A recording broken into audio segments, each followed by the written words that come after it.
All right, here we are with an Onnit Podcast. A packed house here. We got 4 microphones going. Our man Orlando can't even get on the mic. Over here. Oh, he's over there. We can hear him anywhere. So we're here with the Shield from the WWE, and that is Seth Rollins, Dean Ambrose, Roman Reigns. What's up, guys? How you doing? Just having a good time in Austin, drinking some Bulletproof coffee. Upgraded coffee with some hemp in it, and it looks delicious and tastes just as delicious. That's what we like, a commercial right off the bat. So, that's what we're looking for. The best coffee I've ever had in my entire life. Keep it going, guys. And you had 2 good-looking chicks in glasses, and they had a whole Zoe Deschanel thing going on. Don't tell people that. They're gonna. They brought We're it gonna to get all us, kinds of weird customer service calls now. Now that they know that it's a good our way girls to- are good looking. good Hey, way to start everybody the day. calling on the phones, the girls are not good looking. They're hideous.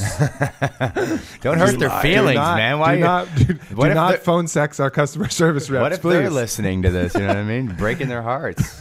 They know they're Their beautiful. dime pieces. They know they're beautiful. Well, you guys, so you're in here for a show. Come in. Your travel schedule is pretty hectic. How long do you guys have here in Austin before it's off to the next stop? Shoot, we're not even here 24 hours. We got in late last night, 2, 3 in the morning. We came from Dallas where we did Raw last night. And then we're out to San Antonio tonight after we tape another Raw for next week. So it's actually a crazy schedule this week because normally we have like 3 live events over the weekend, which are a little less hectic. And then we'll do Raw on Monday and SmackDown on Tuesday.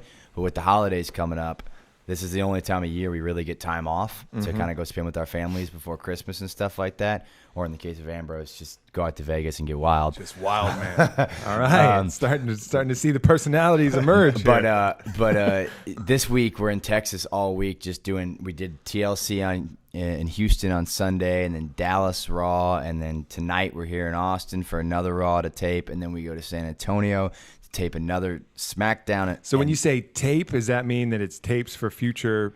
For future release? And Okay. normally Raw is live on Mondays. Right. USA Network, 8 Eastern or whatever it is. A 3-hour broadcast, 7 Central. But this week, like I said, they try to schedule some time off for us. Give you and our guys a little bit families. of a break. So we're taping Raw tonight, the Christmas edition, special Christmas edition of Raw. And we will be there. I will report back.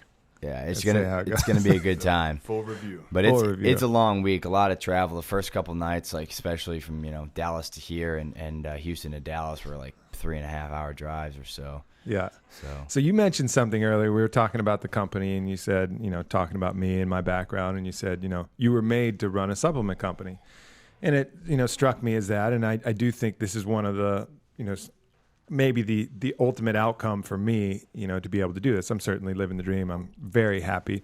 But for you guys, you're obviously found channels that are highly successful as well. So, when did you realize that, wrestling was kind of your outcome, your alpha outcome as far as the different possibilities and decide to pursue that? So you're sitting here with a black eye and drinking bulletproof coffee and traveling. it's all calling over me the out place. right now, huh? So when did you know that Big this old was shiner. your life?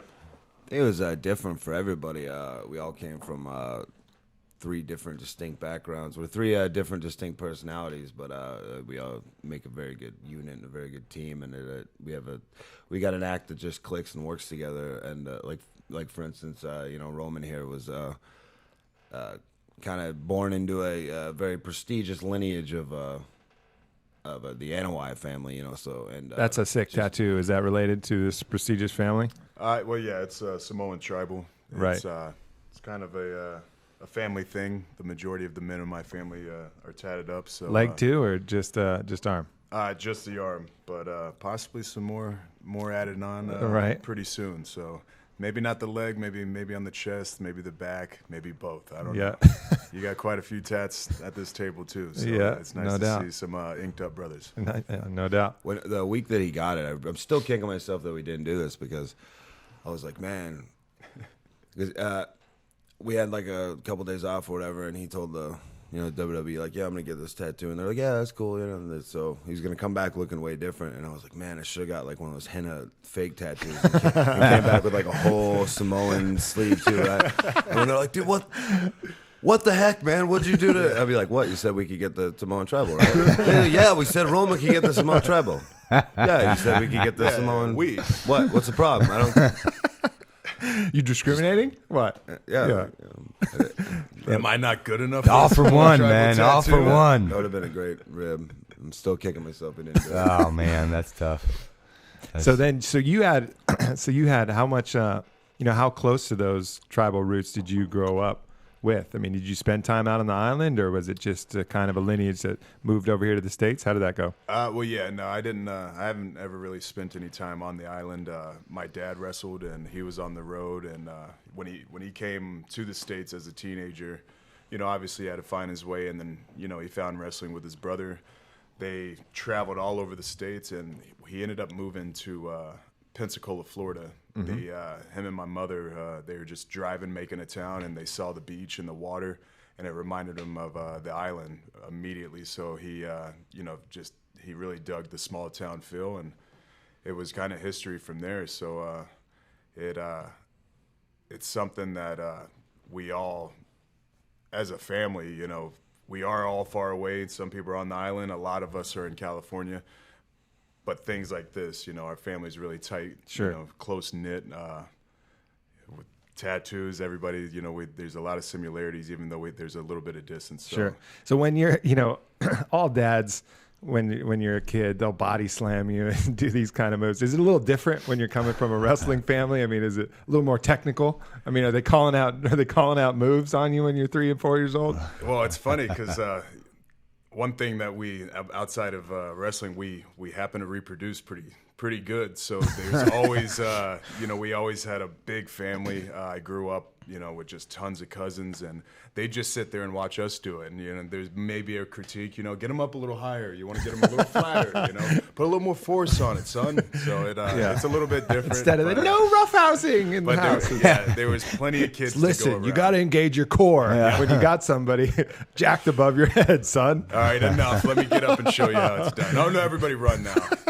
Oh God, it's terrible. That just a visual right there of your dad like trying to teach you guys how to wrestle is terrifying. So that's your kind of lineage. It makes sense how you guys got in. How about you two, as well as when you decided to choose this path? For me, I was just a fan like my whole life. You know what I mean? I was a Hulkamaniac. I had the suitcase, the toothbrush, the wrestling buddies, and like me and my brother would just play around in the living room, and then just in the backyard, and then from there I was just like, man, I don't want to do anything else. Like I didn't know what I wanted to do. I couldn't even imagine. So you realized you were just passionate about it. You realized there was something you wanted to do, but then putting it into action is another thing. That's where most of the people get fucked up.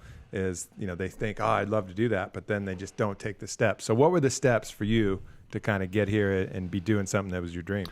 First thought was just to get trained. I got out of high school. I was like, Mom, Dad, I want to be a pro wrestler. I got to go get trained, And they're like, well, you can go to college and get trained at the same time.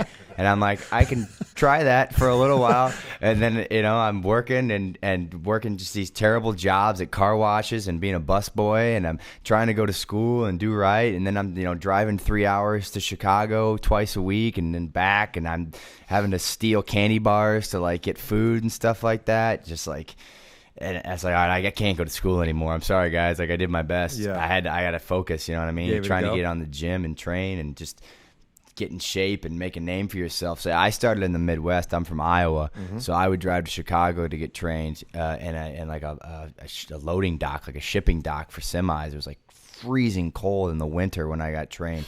I remember just being in layers and layers and layers, and just me and a couple guys from the area would just drive up and just get the crap kicked out of us, just doing 500 squats a day, 200 push-ups. For no good reason, just because that's what you're supposed to do. You know what I mean? There's literally no reason for it. Pay them dues. And then you just drive to shows on the weekends and you lose money, and I can't explain it. I can't tell you why. It's just because I had no clue what else to do. It was just stuck with it. Yeah, and you literally I liken it to being like in an indie band, you know what I mean? You start playing in your garage with some friends, and then you start playing shows here and there in the neighborhood, and then, you're hoping to get these bars, and for us it was, can I just wrestle at the ECW arena in Philly? Sure. And can I do this and that? And then you just start making longer drives, and the paychecks start. And plus, you're on that path to that 10,000 hours to mastery. You start adding up that time, and pretty soon, all of a sudden, you are an expert. Yeah, you're just a journeyman. You know what Yeah. I mean? That's pretty much all it was. You're just cutting your teeth on the road, and it was never really about making money. It was just like, I know it sounds silly, but it was just like a calling. You know what I mean? You just loved to do it, and that was what it was all about. And luckily for myself and Ambrose, like, it just worked out for us. You know what I mean? Like, we got the opportunities, and we always capitalized every single time. It's kind of like it's funny because at the time you don't think about it as much. Appreciating the journey and whatever you're doing, or whatever path you're taking. It's hard to stop and smell the roses sometimes. Mm-hmm. And it's funny how just one thing always kind of leads to another. Like, we drive to, I met a guy in Chicago, and then that guy said, hey, I'll hook you up on this show in Detroit or New York or Philly or whatever. And then you start branching out to another thing, and then you're going to Europe, or you're going to Japan, and it's like little steps. One thing leads to another, leads to another, like dominoes start falling. And, along the way, you pick up so much knowledge and experience, not even just wrestling experience, but worldly experience. And you develop as a person, and, those experiences mold your personality, and it's cool to look back on now that we're standing where we are, the journey that we took. Yep. It's quite interesting. It's funny. You can apply that to any journey. Once you're there sitting in this chair, and we've interviewed all kinds of people in every profession, it's not weird or surprising to them, because they have this whole backstory of every little step along the way that's taken. And, I think I got a story from a poker player who said, you win the World Series when it's no longer a big deal to win the World Series of poker. Yeah.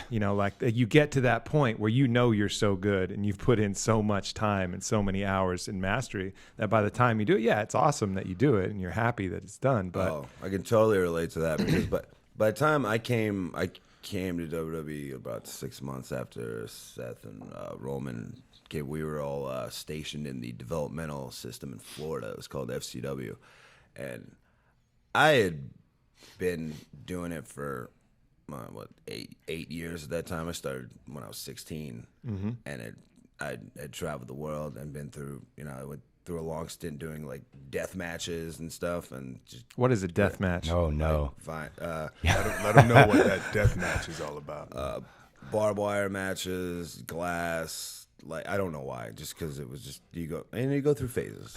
Everybody goes through phases. You know what I mean?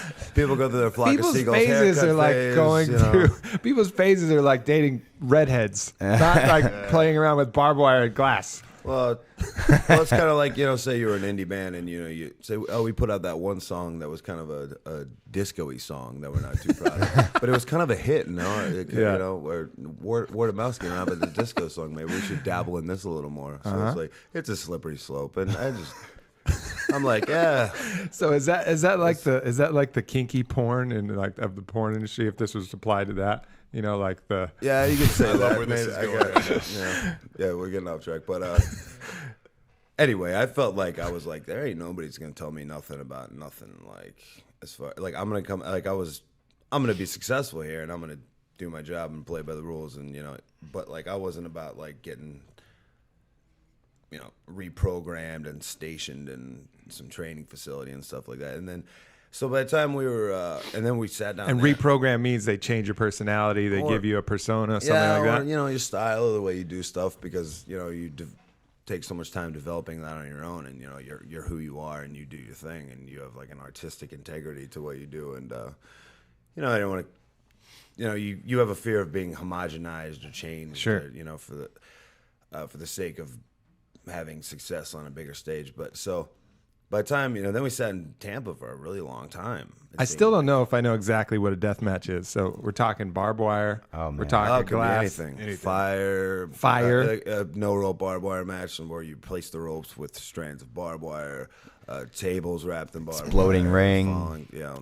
piranhas. Anything that can Piranhas. make you bleed, yeah. Oh yeah. Do they actually bite you? I never Beds did of piranhas. nails. I've heard of the piranha. I've seen the piranha stuff in Japan. It's actually goofy and It's not, silly, yeah. not cool. Yeah, piranhas don't tend to bite as aggressively as you would think. It they would. sounds dangerous, but that one's actually not. Yeah, that well, bad. you see a lot of those, Superman movies where they dangle somebody over a pit of piranhas. It looks with terrifying. lasers on their head. Yeah, exactly, exactly. So when you're doing that, though, you just go in knowing, because I've don't ask me why, but I've occasionally tried to see if I could even cut myself on the finger or something like that to like let a little blood out, and it's difficult to like make yourself hurt yourself. You know what I mean? And that's kind of what you're doing. You're going in knowing that, Well, and in general, there's a certain amount of pain, but it's a little more art. But when you're talking barbed wire and glass, it's just you're going into blood. Yeah, I mean, Yeah. That's not a part of life anymore. That's not a part of WWE's product anymore. But since we're talking about it, I mean, you get like addicted to the if you have that kind of personality to like the danger of it, and like, oh, I took it this far and didn't die, and like, let's see how much further I can take it. And it's like the adrenaline of like, I could get seriously hurt doing this. Like, all right, I'll just, I'm just gonna take a shot of Jack and just go out and do it. And see what happens. And like, oh, I survived. And like, well, I got a little cut up, and then it healed. And like, oh, I'm indestructible. There's definitely something to be said for that. I'm friends with Jason Ellis. Addicted to danger. Yeah. The adrenaline is the addictive part. Well, I'm friends with Jason Ellis, and we do some stuff together with Onnit as well. And he does a bunch of crazy shit like that, like has anacondas bite him in the head and spiders bite him and things like that. No, dude. And he says that when you ask him why he does it, he says, well, because I was fucking afraid of it, man. And it's because as soon as he's afraid of something, it's like this voice goes, oh, shit, now you got to do it. Yep. And it's this thing in his head where it's as soon as he has that, he has to get past that fear. And I think it's really actually quite liberating when you do push yourself through those fears. Now, some of the things that Ellis is doing and you're doing seem definitely on the borderline of not just fear, but danger, actual danger, where the fear mechanism is actually doing what it's supposed to do. But nonetheless, you're not going to die, most likely. So Most likely. there is something There's that in, most likely. Yeah. there is something in conquering that. Well, It's pretty interesting. Let's just be thankful that stage of your life is behind you. Well, the point I was trying to make, actually, before, because it was a good one, before I forget it, was that I relate to the World Series of Poker thing, because by the time we actually got through sitting in Tampa for a while, and we'd all been down there for a long time, but by the time we're at WrestleMania, we're on the main stage, we're doing our thing, because we got thrown right into the fire really quickly. It's just we had a good little act with 3 rookies, and they just threw us right out there with main eventers. We were working with John Cena, Randy Orton, Big Show. We worked with Undertaker in a 6-man tag in London, who's the most legendary, most intimidating figure in the business. Wrestles once, maybe twice a year. Usually once a year. He did an extra match that year and worked with us in a 6-man tag. Very and cool. We had double shotted that day into a show in Cardiff, Wales earlier in the day, and they helicoptered us in to do the other show, which was a live Raw. And we got there pretty much right as our music was playing, and pretty much had to go right up and come right down into the crowd and go right into the ring with nothing really worked out or anything. And we're in there with Undertaker, who's, again, the most legendary, intimidating guy in the business. But at this point, we're just kind of like the World Series guy. We're like, you know what? Screw it. Let's just go out and do it. Yep. And we just went out there and just did it. And then we're like, that was cool. But like, it's just like, we're at WrestleMania, we're in the main stage, we're in WWE. You're like, hell yeah, we are. Yeah. This is where we belong. And it's just kind of like, it doesn't feel like, whoa, this is such an accomplishment. It's like, no, it just feels right. This is where we're supposed to be. Very wise. Yeah. And it's something that, I think only people who've been there and kind of achieved those levels will kind of understand, but definitely makes a lot of sense. So when, there are certainly, though, those moments there have to be when you get that packed house where you just must feel pretty incredible. You hear your music, you roll out. Talk about, some of the exciting parts of doing your job, kind of the exhilaration. And then I want to talk about kind of the work it takes and the grind to maintain your position, maintain your bodies, and keep you up there doing that. Yeah, the live experience of being in a match like you were talking about with like a packed house and the place going nuts and they're just in the palm of your hand. Mm-hmm. That's like that's my drug. The most like that's the most unbelievable feeling in the world. Like I can almost never stop just because that's so much fun. You know what I mean? And like we've had some awesome ones. Like he's talking about the 6th man in London with the Undertaker. When we get the privilege of kind of coming through the people on our entrance, which a lot of the guys, they come, most guys come through the ramp. I think we're the only ones that come through the people. And like you can, it's like a tangible, palpable electricity that you can feel off of the crowd in situations like that.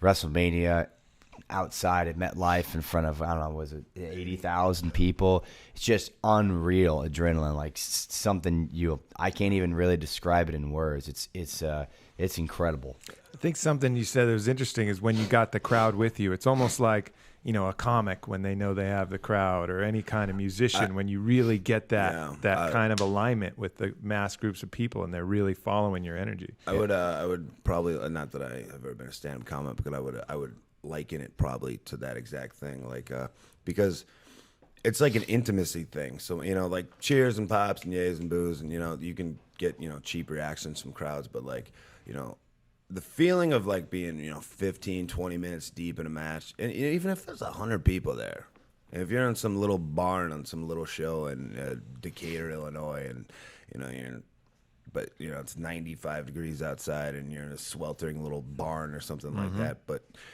whether it's that or it's 20,000 people in Allstate Arena or the Garden or wherever it is, it's the when you're 15, 20 minutes deep and you're sweating and you're putting out and your heart's beating and your adrenaline's high and you're taking falls and hits and you're just not feeling it and you're just kind of clicking, and you and your opponent are clicking and your partners are clicking, and you can tangibly feel that the crowd knows exactly every little thing that's playing out in the story that you're telling with your bodies and your actions, and they're lost in it and they're invested in it, and you're not reading them a story and they're not watching a movie. This is happening like in real life, and you have to put yourself in the mindset that like this is we're really in this. Like I will really go to war for my partners here, and we are really in a fight for our life, and like it's real to you in that moment, and that that authenticity has to play with the crowd too. And I feel that moment of intimacy and connection that like we're all on the same page. This is really happening, and the crowd knows exactly everybody's on the same page, and it's like this mind link with you and your opponent and 15,000 people. It's like it's it's cool. Like you said, it's real, the emotions, like especially with TV and stuff like that, they can really capture what you're feeling, what you're showing on your face, your body language. They can see the sweat, if you're bleeding, they can see that, they can feel it. So it's that simultaneous response. I'm gonna do this. I think they're gonna kind of be into, and then oh no, yeah, hey, whoa, you feel that? Yeah. Dang. How would you compare like 50,000 people in a football stadium bowl game? Like you make a sack and you're obviously super crunk and everything, but like the difference between that and like, yes, our team got a sack, between like the intimacy of like telling a story and the crowd is getting it and you're putting it back and forth. Like football is it's a different animal, They're obviously 50,000 to, I played up to like 90-something thousand. Where'd you play? And I played at Georgia Tech. Cool. So some stadiums are bigger than others, but like I could get a sack, I could force the fumble, I could scoop it, and I could score it. But that'll never be known as my move or what I do, or a part of my character or my personality. So like, and you're just one of 22. And then you're just completely surrounded by all kinds of teammates and stuff like that. Like when we're in the ring doing our thing, I feel like it's 3 quarterbacks out there. You know, it's like 3 Peyton Mannings doing their thing. We all have a spotlight. We all have our own thing going. And when Ambrose does his thing, it's Ambrose's thing. It's not like, oh, that defensive lineman got a sack, because there's a million other dudes out there playing D-line or linebacker that get sacks, but there's only one guy. Ambrose is one of one. I'm one of one. Seth is one of one, and we do our thing. So it's so much more personal. Well, football is very reactionary too, and you know, you're just putting your athleticism and your reactions in competition and making these split decisions. If you're prepared, you're going to act that way. But there's that performance art element in what you guys do, where you have to really be in sync. And I'm sure there's times too where, you know, you're out of sync with the audience as well, you know, and whatever that is. What are some of the things you notice, you know, in yourself to get you in that flow state? You know, like tell us about some of those experiences that didn't go so well and what you've kind of learned from them. Because, you know, for anybody in these things, I did some stage acting and things like that. You can tell when you're really syncing and when you're not, and it has a lot to do with being in the present. But what are some lessons from you guys for how to get really aligned with the crowd? Some of that would be kind of tricks of the trade secrets. But you know, there are things. You know, a big difference too is like the big learning experience, the big slap in the face that I had. Maybe Seth can relate, because we probably thought we were know-it-alls kind of when we first got here, and realized once we had to wrestle on live TV on Monday Night Raw with 50 cameras and that are close-ups and switching, and there's a director on the headset, and the referee has an earpiece, and there's 6 guys. I mean, you see 2 guys in the ring, but really there's like, on a Monday Night Raw, for instance, but there's like 20 guys helping produce that match. There's a producer and the referee and 6 camera guys that are all communicating with each other, like switch to this camera, and you got to know where the cameras are and all that, and that's like, whoa, I have no idea what I'm doing. That's a huge, like, now I feel like an idiot. Now you have to completely learn how to wrestle for cameras instead of just wrestling for an audience. Sure. You know, when you're wrestling for an audience and like, okay, they're not really jiving with this, there are, you know, things you can do to like wake them up and get them with you. But on live TV, you know, you might have, okay, you guys got 10 minutes for this match. And then right before the bell rings, okay, you guys got 3 minutes. And you gotta just adjust. How do I accomplish what I want to accomplish now in 3 minutes? And that might get cut down to 2 before you figure that out. So there are moments like that where you know what, because there's a lot going on live Sure, television. I remember I was in my peak of watching the WWE. I was following Goldberg. He was my favorite wrestler at the time. Oh, yeah. There'd be some times at the end of Raw where they were just straight out of time. You know, they had other broadcasts coming in. So he would just literally sprint in and then like spear the guy, jackhammer him, over. Done. And he had like 30 seconds. And everybody would be like, So I think you just described every Goldberg match in the history of Goldberg. They could have an hour and a half. And that's so maybe they timed it. So there was like, they're running out of time. Is he going to get on? Yeah, it's one of those things where like, you know, especially live TV or just live performance, like anything can happen. You know what I mean? Stuff goes awry, and like you just have to be prepared for that. And I don't know any way that you can kind of like specifically prepare for it, but just over time, the more you do it and the more you find yourself in compromising situations, you're just able to like mentally be there. You know what I mean? Mentally, you're just able to adjust on the fly to situations like that where you have little trick tools in your utility belt. You know, like maybe you got time at it. Oh, you guys got an extra 5 minutes to kill. Oh crap, we need something big to happen to kill some more time. So let's go to the utility belt and pull out something. Yeah. You know? Or you know, sometimes you got a commercial break coming and you got to do something. You know, you got to get to a position where they can cut to break and it's not awkward. So you got to. Oh yeah, he had one of those last night. Yeah. Just because we went to the ring last night in a 6-man tag with nothing really, and just we were making it up as we went along for about 20 minutes, and there were a couple. He had a really good thing that was like a good moment to go to commercial break that he just pulled out of his ass on the fly, but everybody kind of got. Actually, you know, I mean, not to give away too much insidery stuff, but there was a moment last night where, to explain it in simplest terms, the guy who was supposed to be the legal guy in the match would have been Seth, ended up being me.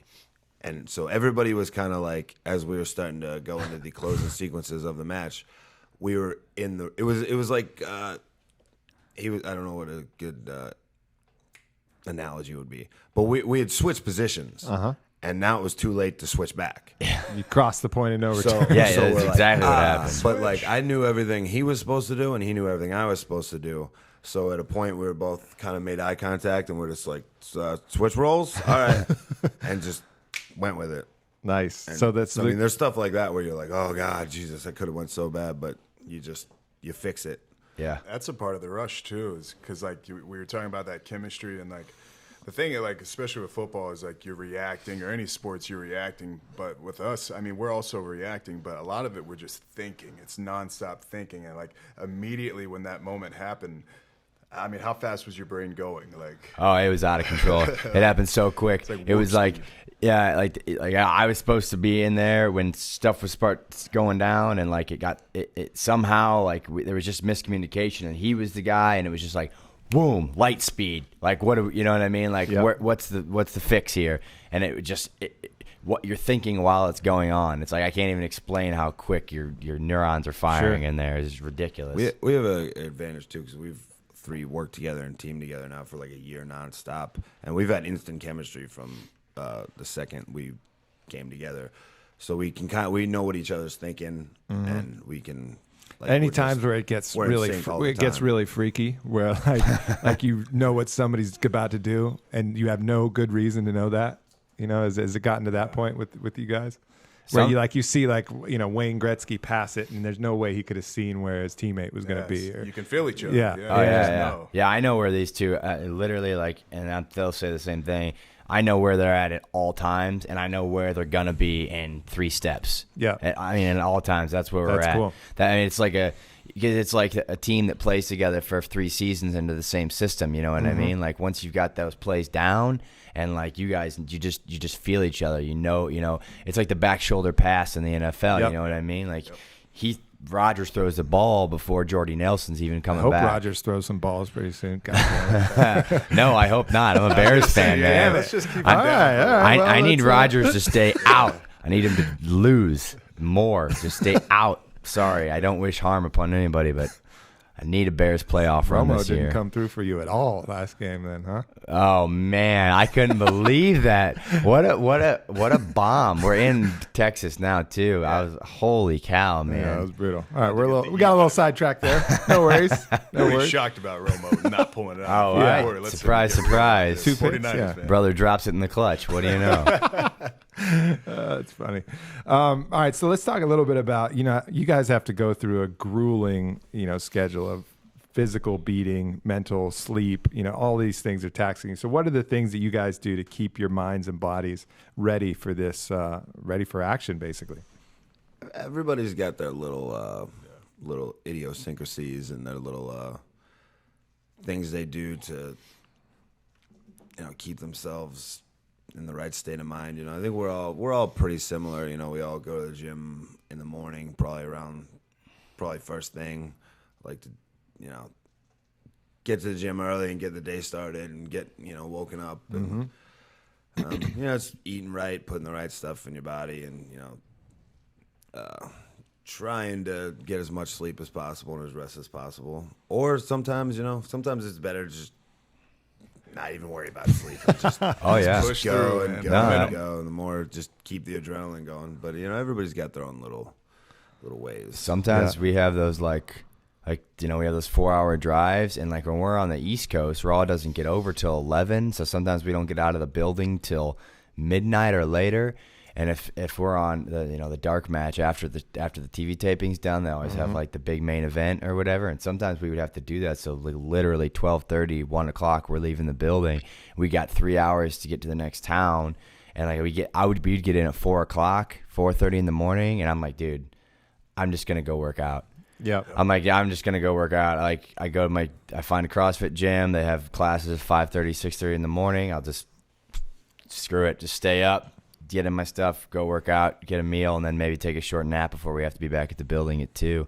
So it's just like you said, the schedule is ridiculously grueling, but like all of us train 4, 5, 6 days a week on top of wrestling and bumping five times a week usually. So it's just like, once you're in the grind and you're kind of a cog in the machine and you're just going, you don't really notice it that much. Yep. But when you sit back and out here and we're sitting at the table talking about it, and we've been doing it for a year straight on the road, like nonstop, just the workhorses of the situation, it's like, yeah, I guess it is kind of insane now that I think about it. You know what I mean? I completely remember those times that you did that too, because I was like, "Oh, you're going. Hold on, there's a bed right here. You're going to a box right now. Okay, I'm gonna go to sleep. When you come back, I'm taking the car and I'm going to a regular gym. Yeah. So, Yeah. But like it's all the same routine. You know, it's like we travel, we work out and we wrestle, and then we travel again, and then we try to eat and hydrate in between all of that. So Yeah. like, but it may not be on the same schedule, but we're trying to all check off all these boxes, you know, throughout the day. So if he's going to get a workout in before, I may be getting some sleep, and then I'm going to hit the workout right after him while he's sleeping. So, I mean, in weird fashion, we get it done. I mean, that's about the bottom line is get everything done. That way we can have a good day. Yep. Yeah, it's one of Take those care of things business. where like you're gonna make time for what you want to make time for. You know what I mean? People always talk about with their regular jobs, like, oh, I don't have time to get to the gym. It's like, Bullshit. yeah. If you want to, If you can. want there, you'll be there. You know what I Yeah. mean? Like that's just how it is. I mean, And- there's occasional times where yes, you literally don't have time, but most of the time you can compress things. sure. Get some Compressed upgraded minutes coffee out and there. get your ass. You to the just gym, man. make time for what you Simple. want to make time for, and that's Yeah. everything in life. You know what I mean? Sure. Whether it's a gym or your family or you want to watch Sports Center. You know what I mean? I mean, with the way that you can train now, I mean, you can get something done in 5 minutes, 10 minutes. You know, obviously you need a little warm up to prevent injury or whatever, but you can get a savage workout in 8 minutes. 100 burpees for time. Yeah. Try it out. I dare Yeah, you. for Yeah, sure. like a Do lot of some kind of times- ladder for 5 minutes. Yeah. Yeah, there are times like Friday evening, the first night of the loop. You know, we all get in at different times from different cities where we live in, and you know, the flight delay or whatever. And, you know, you kind of have to go straight to the building. You get there at 6, and you didn't have time to go to hit the gym before the show, but you like been flying all day and traveling all day, and you feel like crap, and you want to get something in. But you know, you just run laps around the concourse of the building, like I'll run stairs. Like a lot of times, just like throw a hoodie on, throw sweatpants on, run the stairs, run some laps, do some burpees, do some push-ups, find something to do a pull-up off of or whatever for 45 minutes, and just cram that in there.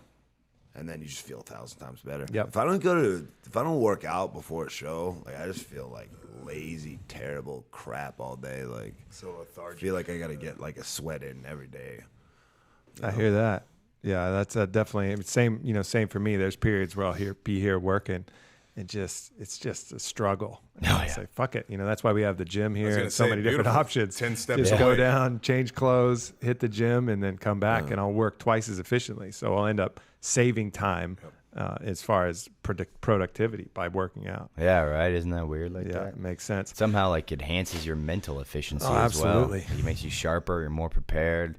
So you're in a haze after a day of travel, man. You know, he's coming from the West Coast, so he's got red eye sometimes, and then you got connections and you miss flights and weather, especially this time of year, and like you're just by the time you get to the building, you're just like, Yeah, I think it's the combination of the circulation that you get of your blood, you know, your blood Oh, yeah. flowing through all the muscles. That really helps filtering through your organs, getting all that taken care of. And then the amount of oxygen you intake too. I mean, if you think about when you're just lounging around breathing, you're getting a certain amount of oxygen pushed through. But then when you're working out, you get so much more of that Oh, that's going a good through. point, And that's yeah. really going to help your cognitive ability as well. Well, you guys, you're all a little bit familiar with Onnit, which is pretty rad. So how is that kind of integrated into the scene and, you know, as far as yourself and some of your buddies, and what are the tools that we provide that you guys have utilized? Well, I've been a big fan of the rope. Bow. you got it. You got Take it. 2. Been a big fan of the Rogan podcast for quite some time, and that's how I've, you know, obviously he pushes the Onnit stuff really big. Sure. And I think eventually he kind of broke me down into trying the alpha brain. And I was like, whoa, like I really didn't think it would do much, but like maybe it doesn't work for everybody, but I noticed a huge difference, and I became a big alpha brain user. Right on. And, you know, like I was telling you earlier, like I used to drink so much coffee, like just wake up in the morning, coffee, caffeine, up and down, crash, blase, and now I'm like just good. Like, you know, I don't take it when I'm at home, or, you know, I try to, like, because I feel like you might get like a tolerance to it. I don't know if you do or not, but like so I try to, you know, take it before TVs, before shows. Just like take one in the morning or whatever. I do the same. I don't take it every day. I'm a 3 or 4 days out of the week kind of guy with it. Yeah, and I feel like just level all the time usually. Yep. I mean, you know, I'll get tired, or, you know, maybe, but like I drink maybe a fifth of the amount of caffeine I used to take. Yeah, you don't need There's it. no ups and downs and crashes, and I feel just like good and stable and mentally sharp like a normal person. But, you know, It's far from normal. well, don't you know, don't let him fool you. not a Don't let him trick you. mad I caffeine I addict. really kind of want to go to Vegas with you. Oh, I think man. It's really what, Don't we really, all? it's really what this is boiling down to. Yeah, the cool thing about the Onnit supplements for us specifically as WWE performers is the ingredients. Yep. Because we have a very stringent like testing system as far as like what we can and cannot take and stuff like that. And so with the Onnit products, like most of the ingredients are natural. I think you were saying it's like 99.9% or whatever it is. But all of the products for us are clean slate. Like we can take them all. There's no problems. We don't ever run into hiccups, and they're all effective. Like, you know, you're not going to take something, you know, if you the T Plus stuff or the Shroom Tech, and you're not going to, we don't have to like, you know, send this to our doctors and be like, is it going to be okay? We can take it. We know we're going to get a quality product. We're going to get endurance from the Shroom Tech. You know what I mean? We're going to get a little jolt from the T Plus stuff, and we don't have to stress about when it comes time to pee in the cup. You know what I mean? We're confident, and that's something that's just a little extra peace of mind For sure. because in our lifestyle it's the little things that count. It is the little things, let me tell you. So, like, you know, you get upgraded on a flight, nice. You get a supplement that works and you don't have to worry about it, just this extra stress you don't have to, you know, deal with. Makes sense. So for us, that's awesome to me, I think. And if you're a regular consumer, I would think you would want that as well. You would want that. You don't want that extra crap in your body. Yeah, you don't want to look at an ingredients list and see all these words you can't pronounce and then have to Google them, and these side effects are coming up, and you're like, possible death? What am I taking right now? Right. You know what I mean? You want, you know, a list of ingredients that you can see, you can quantify, and there it is. Boom, I got it. And it even goes beyond that. You know, there's a lot of hype right now about these multivitamin, you know, the news caught this headlines about multivitamins don't work, blah, blah, blah. Well, you know what, they love blowing up these sensational stories, but the truth of the matter is you get a bunch of synthetic vitamins, bargain basement, packed into a pill filled with toxic excipients and you know, preservatives, mag stearate, all these other things, and you give them to people. Yeah, that's not going to be great. But does that mean that all supplements don't work? No, of course not. Yeah. You know what I mean? So they love to make these broad generalizations, but it really comes down to the quality of the ingredients. Exactly. And the body knows what to do with food. That's what it's designed to do. It doesn't know what to do with synthetics all the time. Sometimes that stuff works. I mean, obviously, if you have an infection, antibiotics work, you know, absolutely.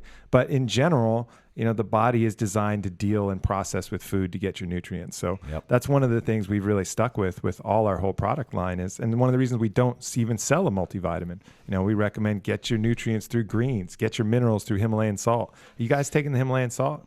Yeah. No. You should do that. Huge difference, really, because regular salt has 3 minerals in it: sodium, chloride, and iodine. Yeah. And then Himalayan salt has 84 trace minerals. So that's really going to help replenish and a lot of different bodily systems. You do all the same stuff with the Himalayan salt that you do with put it in regular there. salt? You can put it in water. It's really good to get your minerals back. Like the way like Gatorade works. Yep, but a lot better because Okay. Gatorade again is hitting maybe 5 or 6 electrolytes. This is getting a way deeper down the chain for these really small minerals that you wouldn't really get the other way. Yeah. Salt was actually one of the best ways to keep, you know, one of the only ways to get all of these minerals in back in the day. That's why you get the expression, "Oh, that guy's not worth his salt." Well, that doesn't make any sense now because you get, you know, 2-cent salt on any diner. But back when they had to mine it, you know, that was part of the salarium, it was called, which was part of the salary for the Roman soldiers, was to get some salt. And that's what kept them hydrated for these long marches and kept them from cramping up and kept them nourished. So Himalayan salt is a big addition to your I don't want cramps. to your So routine. there is a lot to salt. Daniel Bryan told me, I remember he was reading a book on the history of salt. And I was like, Only Daniel come Bryan. on. What are you What are you doing, man? like? what are you taking that book is interesting? Like, jeez. They actually apparently salt there's a lot to it. Yeah, they actually so they invented this artificial salt, sodium chloride, and then they started giving it to people, and tons of people started getting sick from iodine deficiency. And so they're like, oh, well, shit, I guess we at least add iodine back in there. So they added one more thing back in there to give people enough, but still doesn't even come close to approaching what you can get from sea salt or Himalayan salt. So big hack that'll help you guys out there. Interesting. That's what I dig about Onnit, though, is like I feel like I'm paying for trusted ingredients, not the label, not for like, some supplement company. I'm not going to throw any out there, but just marketing, and they're just on every commercial and every magazine cover, and there's just all these different pages promoting the next supplement coming out, and it's just like a whey isolate with a whole bunch of fillers and stuff like that. I like to know exactly what I'm taking, and we have that trust with Onnit, and that's why I've gone away from everything else. So if you want to know what you're taking and you want to have trust in it, then these are the type of things you need to look into, and Onnit's right up our alley. Right on. Well, I know this has been awesome for me because I have actually a way new appreciation for what you guys do, and seeing it is in that kind of performance art. It's almost this improv act where you're putting not only your minds and vocalization, but your full bodies on the line to create this kind of scene. And, I'm really looking forward to tonight after talking to you guys too. So certainly appreciate you coming in and chatting with us here. It's been great, and we're happy to support you in any way we can. So just always let us know. Oh, man, thank you for Awesome, having us. man. Thanks Very for having cool. us. It's a good time. Thanks for the coffee, the beautiful women, good conversation, nice round Yeah, table. beautiful women here.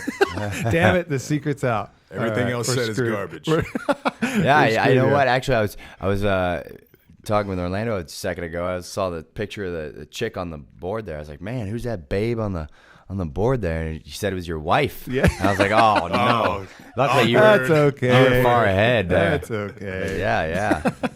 That's funny. Kudos to you, man. No, thanks, brother.